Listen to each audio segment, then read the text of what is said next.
Komradın municipal nasatın oturuşunda sentyabrinin 25'inde yılk soruştu malları paketlemek kurumu projektin finanslaması kasabanın büdjetinden.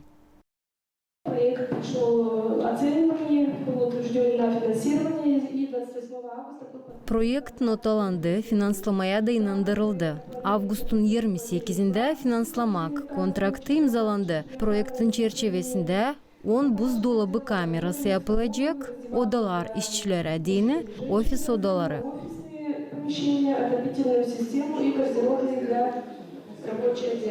Malları paketlemek kurumu projekti 2 etapta yapılacak, belli etti Primariya uzmanı Maria Seis. Birinci etapta sklat odaları, adamlar için odalar, nerede kameralar olacaklar, hem hepsi ne için önce açıkladığım yapılacak.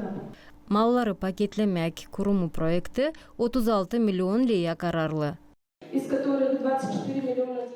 Onlardan 24 milyon 997 bin lei Millet Fondu'ndan regionların hem yerindeki yerlerin ilerlemesine verilir. Yerindeki kontribusiyalar 11 milyon leiden ziyade kuracaklar. Komradın uzmanı nasatçılara danıştı, malları paketlemek kurumu projektini tuttursunlar. Da projekte bu 2025 yılda yakın 6 milyon liraya verilsin para. Nasat hepile baktı projekte Komradın Победа, Tretyakova hem Lenina sokaklarında kimi paylarında suyun geçirilmesine. Projektin payı 33 milyon lei geçer. Bizim kontribusiya 3 milyon 340 bin liriden ziyade kuracak. Teklif ederiz projekte tutturasınız hem verirsiniz kaylığınızı 1 milyon 132 liraya. Hepila Komradın Primariyası Lenina sokağın yenilenmesini bildirdi. Projektin sırasında transport infrastrukturası yenilenecek. Transporda dini durak yerleri yapılacaklar. Komradın yaşayanlarına dini de ta komfortlu koşullar.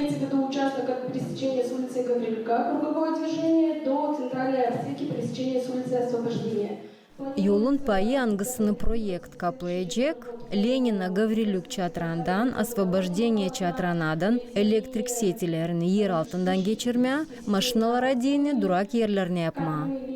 Kalan soruşlar büdjet politikasından, finansların dağıtılmasından hem sosyal programmalarından, kasabanın infrastrukturasından bağlıydılar. Svetlana Dimitroglu, Grigoriy Stavилов, Irina Rezunets, GRT Haberler.